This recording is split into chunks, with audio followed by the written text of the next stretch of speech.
សួស្តីអ្នកទាំងអស់គ្នាថ្ងៃនេះខ្ញុំផាយអ្នកទាំងអស់គ្នាអំពីមុខងារចុចពីរដងបិទអេក្រង់និងបើកអេក្រង់នៅលើទូរស័ព្ទដៃ Redmi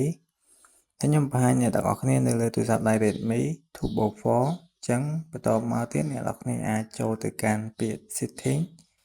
ហើយអ្នកទាំងអស់គ្នា scroll ទៅលើមើលពាក្យថាLock Screen អញ្ចឹងបន្ទាប់ពីអ្នកទាំងអស់គ្នាឃើញពាក្យ Lock Screen ហ្នឹងហើយអ្នកទាំងអស់គ្នាអាចធ្វើការចុចចូលទៅកាន់ពាក្យ Lock Screen ហ្នឹងទៅអ្នកទាំងអស់គ្នានឹងឃើញមុខងារមួយដែលមានឈ្មោះថា Double Tap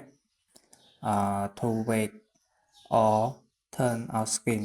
when device lock អញ្ចឹងអ្នកទាំងអស់គ្នាគ្រាន់តែធ្វើការចុចបើកមុខងារហ្នឹងទៅគឺអ្នកទាំងអស់គ្នាអាចបើកដំណើរការមុខងារចុចពីរដង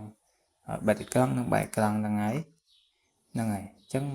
គឺនៅហ្នឹងគឺវាមានពីរមុខងារហ្នឹងអញ្ចឹងវីដេអូនេះគឺមានតែប៉ុណ្្នឹងអ្នកទាំងអស់គ្នាបើចូលចិត្តកុំភ្លេចចុច like comment subscribe ឲ្យផងហើយបើមាន like ណាក៏ឆ្កើងក៏សូមអ្នកទាំងអស់គ្នាអធិស្ឋានផងជម្រាបលាយើងជួបគ្នានៅវីដេអូក្រោយ